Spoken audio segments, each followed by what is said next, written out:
part of that prep and part of that process, sort of scanning a bit, searching for the right choice, the right pass, the right bit of play. What are you looking for? What are you looking at? What information are you sort of taking in? Who's our best player? How can I get it to him? Is one. Where they're weak? Where's our strengths? Where's their weaknesses? Balancing up that to how we can hurt them the most. How quickly can you hurt them? Do you need to hurt them that quick? Can you have a little game with them and play a little bit to suck them in, to then think, well, the three passes later is the one I want to make, but that's that way, but I'll keep it here for a bit. There's so many things that go through your mind, how to control that game at that given point. If I want control of the game and you're playing in an enclosed area and you're playing with your mate who's next to you and you make 2 or 3 passes, as I said, to see the next pass, but you're preparing the situation how you want it to then see that pass, because it's not really quite on when you first look, but you know that's your best player and that's where you want him, and he's against the weakest defender at that point. It's not on, but I'll pass to him a little bit, and ask the question of that midfielder, are you going to come with me, are you going to open that space, and then play around here a little bit and then see the space and then get it to him. So when they say have a picture, you can get a picture, but if you're only thinking about that picture that's there, what you can see at that time, then you wouldn't necessarily make the pass to what you're going to make. Do you know what I mean? You need to change that picture. So I'm coming off in this to get the ball off my centre back or my full back, and the picture is how it is. But I don't like the picture because I can't get it to who I want to get it to. Then I've got to change the picture. So I'm having a picture, and then that's the picture, so I have to make that pass. No, I don't have to make that pass because I can change the picture and then make the pass I want to make.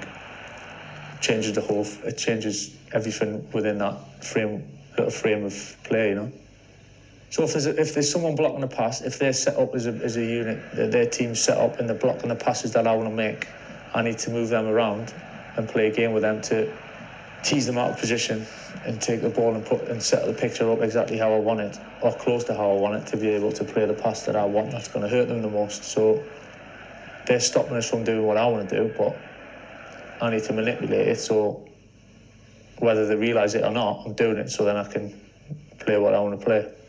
So I'm guessing what you're saying is you're not wanting to be too stuck and set with a picture, because the picture might change. You're not stuck with that picture. But you can change the picture and control that. Or I guess the other bit to it is being open to the possibilities that, and having the nerve that the picture might change. Yeah. So as the ball comes to you, that the defenders have moved in that second. So it's a different picture. People have always said, have a picture in your head and have the pass in your head. So, which, yeah, it's fine. If that's my pass that I want to play to our best player, or our best number 10, our biggest threat, number 9, whatever it is. But it's not a case of, my fullback's free, and I know that fullback's free, and that's the picture, so I know that's my pass. Because it might be, I might end up playing that pass, but it's the obvious pass, and that's what's free at that time. It's not really what I want to do, it's going to hurt them the most. So it's quite an old phrase of saying, know your next pass. But actually, that next pass is not the pass that everyone else thinks you're going to make.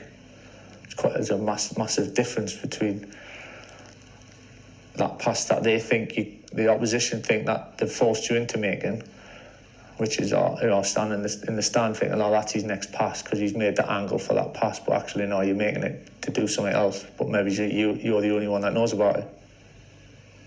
Does that make any more sense? There's a big amount of disguise in that, isn't there? Totally, yeah. So you can't give away your tell signs. So if you open, so people talk about checking the shoulder, your body shape, but if you do that too early, then the opposition know where you're going to play, don't they? But then even then you might be thinking you're checking your shoulder just to see the situation, but they still might not know.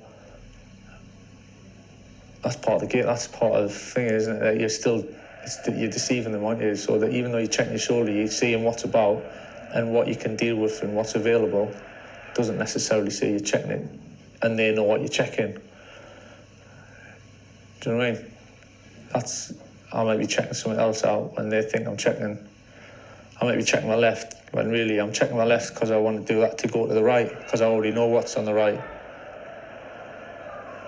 That's kind of the deceiving bit of playing that game of what have you seen, what do you think's coming next, what's not coming next. That's the little games that go on.